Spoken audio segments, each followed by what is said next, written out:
Hello everyone, you are watching at Plus Home Tutor. Today in this session of Indian Polity and Constitution, we will study Article 20. तो शुरू करते हैं बिना किसी देरी के। जैसा कि आपको भी पता होगा, भारतीय संविधान यानी इंडियन कॉन्स्टिट्यूशन को आर्टिकल्स में बांटा गया है और इन्हीं आर्टिकल्स को 22 पार्ट के अंतर्गत रखा गया है। इसी 22 पार्ट में तीसरे पार्ट में फंडामेंटल राइट्स के बारे में बताया गया है और फंडामेंटल राइट्स को फिर से 6 भागों में बांट दिया गया है। 6 भागों में से जो दूसरा भाग है वो राइट टू फ्रीडम से रिलेटेड है। राइट टू फ्रीडम में आर्टिकल 19 से आर्टिकल 22 तक के सारे आर्टिकल्स आते हैं। यहाँ हम बस आर्टिकल 20 के बारे में पढ़ेंगे। देखिए, मैं पहले कंटेंट को इंग्लिश में रीड करूँगा, फिर उसकी मीनिंग आपको हिंदी में समझाऊँगा ताकि आपको कंसेप्ट ज़्यादा से ज़्यादा समझ आ सके। Article 20 guarantees certain protection in respect of conviction for offenses। Article 20 जो है अपराधों के लिए दोष सिद्धि के संबंध में कुछ प्रोटेक्शन की गारंटी देता है। मान लीजिए किसी को बेवजह सजा न मिल जाए, तो इसके लिए हम किसका इस्तेमाल कर सकते हैं? आर्टिकल 20 का, कि आर्टिकल 20 के तहत किसी बेगुनाह को गलत सजा ना मिल जाए। तो इस चीज़ के लिए इसका इस्तेमाल होता है बेसिकली। Article 20 prohibits. देखिए, आर्टिकल 20 तीन चीज़ों को प्रतिबंधित करता है। मान लीजिए ये तीन नीचे चीज़ें लिखी गई हैं, ब्लू पॉइंट के से लिखी गई हैं। तो इन तीनों चीज़ों में क्या होता है कि गलत तरीके से सज़ा दे दी जाती है। किसी को 2 बार सज़ा मिल गई, किसी को पुराने तरीके से सज़ा मिल गई, किसी ने को कहा गया खुद के खिलाफ एविडेंस दो, ऐसे तरीक़ों से सज़ा दी जाती है। तो उन सज़ा के बचाव के लिए ये आर्टिकल 20 का यूज़ किया जाता है। पहला पॉइंट है retrospective criminal legislation, commonly known as ex post facto legislation. तो किसी को रेट्रोस्पेक्टिव क्रिमिनल लेजिस्लेशन के द्वारा सजा नहीं दिया जा सकता। अब रेट्रोस्पेक्टिव क्रिमिनल लेजिस्लेशन क्या है, समझ लेते हैं इसे। No person shall be convicted of any offense except for violation of a law in force at the time of the commission of the act charged as an offense, nor be subjected to a penalty greater than that which might have been inflicted under the law in force at the time of the commission of the offense। Retrospective criminal legislation, या जिसे हम x post facto भी कहते हैं, ये वो laws हैं जब किसी को अपराध की सजा पुराने लॉज से दी जाती है। मान लीजिए किसी ने आज वर्तमान में या बीते हुए पास्ट में कोई अपराध किया है, तब उस अपराधी को सजा आज के कानून के हिसाब से दी जानी चाहिए, है ना।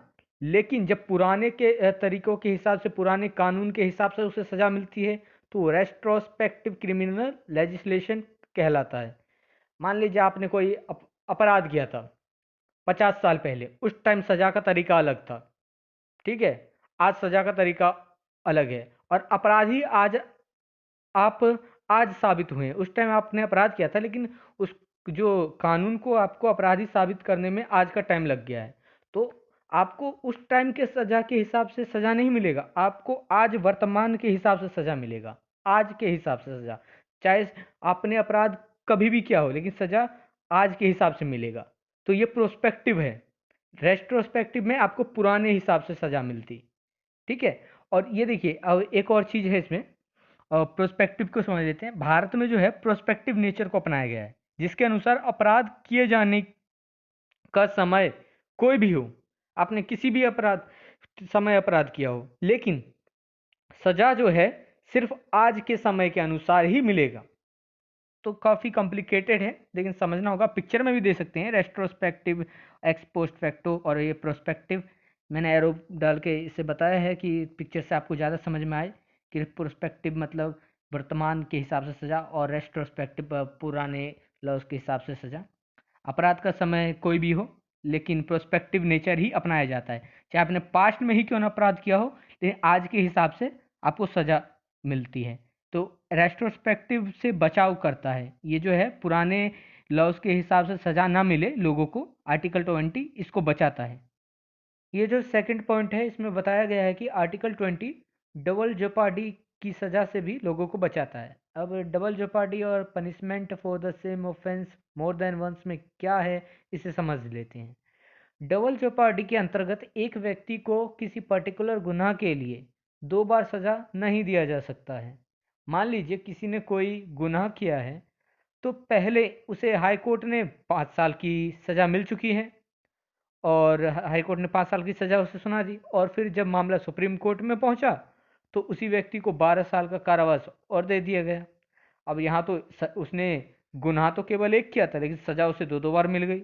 तो क्या होगा यहाँ पे, जो 5 साल का सजा जो हाई कोर्ट के द्वारा दिया गया था, वो सुप्रीम कोर्ट के 12 साल की सजा में से माइनस हो जाएगा। मेरा पूरा कंसर्न यह है कि कहने का मतलब कि केवल एक सजा मिलेगी एक गुनाह के लिए। अगर एक गुनाह किया है तो एक सजा। अब यहाँ मन में एक प्रश्न भी उठ जाता है कि एक व्यक्ति 2 मर्डर करता है, मान लीजिए एक व्यक्ति ने 2 मर्डर की, तब उसे कितनी बार सजा मिलनी चाहिए? देखिए, यहाँ दोनों मर्डर 2 अलग केस हैं, तो दोनों का एक दूसरे से कोई संबंध ही नहीं है। जो सजा भी इनकी अलग अलग ही मिलती है। अब कोई संबंध नहीं है, एक मर्डर किया वो तो अलग है, दूसरा मर्डर किया वो अलग है, तो सजा भी इनकी अलग अलग ही मिलेगी। यहाँ यह थर्ड पॉइंट है जिससे भी आर्टिकल 20 लोगों को बचाता है, compulsion to give self incriminating evidence. किसी भी व्यक्ति को अपने खिलाफ कोई सबूत या अपने आप के ही खिलाफ उसकी खुद की गवाही देने के लिए उसे मजबूर नहीं किया जा सकता। मान लीजिए पुलिस ने आपको पकड़ लिया और आपसे कहता है कि आपने ही गुनाह किया है, यह कबूल करो, या आपको आपके खुद के खिलाफ सबूत प्रस्तुत करने के लिए मजबूर करती है, तो आप उसे आर्टिकल 20 जो आपका फंडामेंटल राइट है उसके बारे में ज़रूर बता देना। If this video is helpful for you, then please subscribe channel and click the bell icon and select all option for the further notification, and not forget to like and share.